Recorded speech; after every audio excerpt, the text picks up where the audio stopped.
أعوذ بالله السميع العليم من الشيطان اللعين الرجيم. حسبنا الله ونعم الوكيل، نعم المولى ونعم النصير. بسم الله الرحمن الرحيم. الحمد لله الذي هدانا لهذا وما كنا لنهتدي لولا أن هدانا الله. لقد جاءت رسل ربنا بالحق والصلاة والسلام والتحية والإكرام على أشرف الأنبياء والمرسلين مولانا ومولى الكونين جد الحسن والحسين أبي القاسم محمد.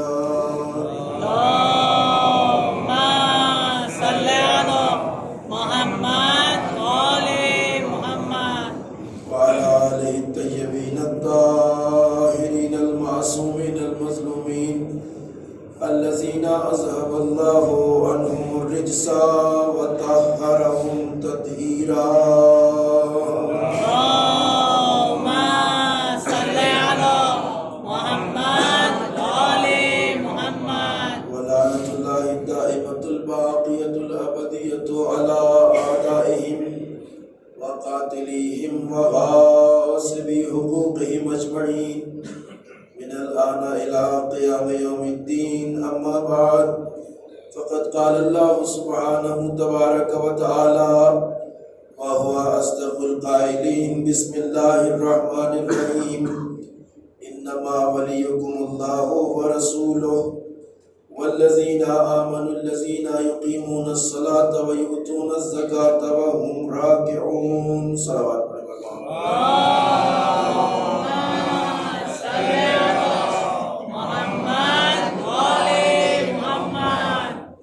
عزیزان محترم اور بزرگان گرامی قدر، سلسلہ گفتگو آیہ ولایت کے ذیل میں جاری ہے، اور یہ آیہ کریمہ جس میں اللہ رب العزت نے نظام ولایت کا تعارف پیش کیا اور امت کو اس بات کی تاکید کی گئی کہ وہ اپنے نظام زندگی اور نظام حیات کو نظام ولایت کے ساتھ ملحق کریں، یعنی اللہ، اس کے رسول اور اہل بیت اطہار کی ولایت اور حاکمیت کو قبول کریں، اور اسلامی سماج اور معاشرہ جن معصوم رہبروں کی سرپرستی میں منزل کمال تک پہنچ سکتا ہے وہ وہی ہستیاں ہیں جو صاحب ولایت ہیں۔